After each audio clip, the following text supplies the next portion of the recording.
being a professional musician, I'm also an umpire. I love the game of baseball. When Bernie first came into my office, you know, I was pinching my thigh, and both passions in my life collided. I was Bernie's private composition teacher at Purchase for 2 or so semesters.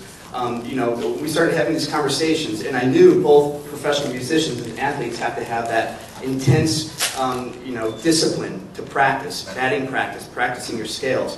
But one thing in the back of my mind, you know, I thought, well, maybe musicians have more of a creative mindset. And Bernie and I started talking about, you know, the element of creativity amongst baseball players. And one of our contributors of the book, Susan Waldman, who we know is one of the broadcasters, she adores Bernie, and she says that he's one of a kind. She's also a musician. And she goes, when Bernie's on the outfield or up to bat, there's a creativity about it, a spontaneity, an element of improvisation, like a jazz musician. And she said that whenever Bernie was up to plate against a pitcher for Boston, Pedro Martinez, it wasn't so much this duo between pitcher and batter, but there was a whole lot else going on. It was almost like two musicians.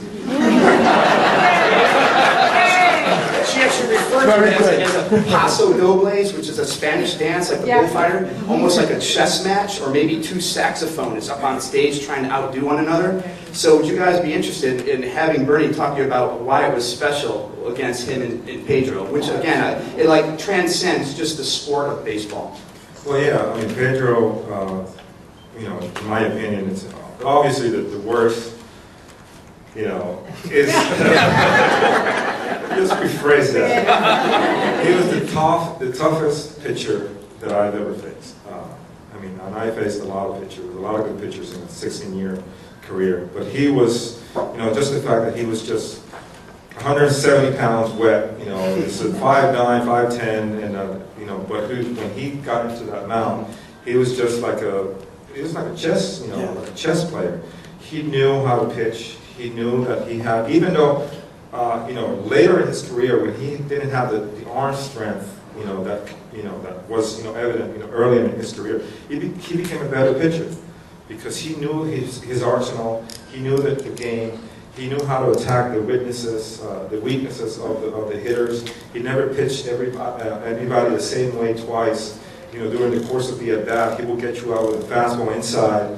And then all of a sudden, the next at bat, you had 2 strikes, and you were waiting for the fastball inside, and he would throw your changeup away, you know. And he would just keep you guessing. And as a hitter, you know, you try to get him off his rhythm. And I used to go time out on him, you know, when he was in the windup. And you know, it's funny because, you know, the announcers talking about the game saying, oh, you know, they're, you know, extending some pleasantries, you know. He's saying, you know, like the 2 good competitors, and meanwhile, I'm just saying, he's just saying, if you step out of the box again, I'm going to hit you. And I'm saying to him, bring it on!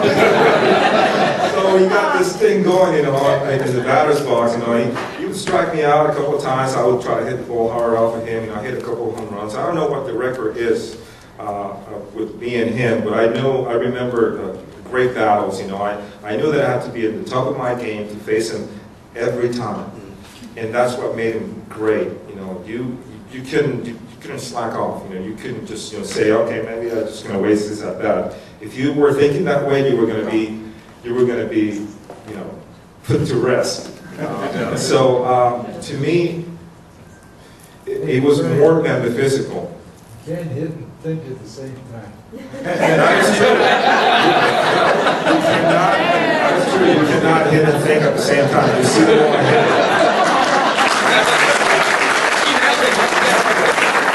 And now I was thinking too much. That was my problem. But yeah, I mean, it was just trying to outthink him, and it was that mental battle between both of us that really made it great.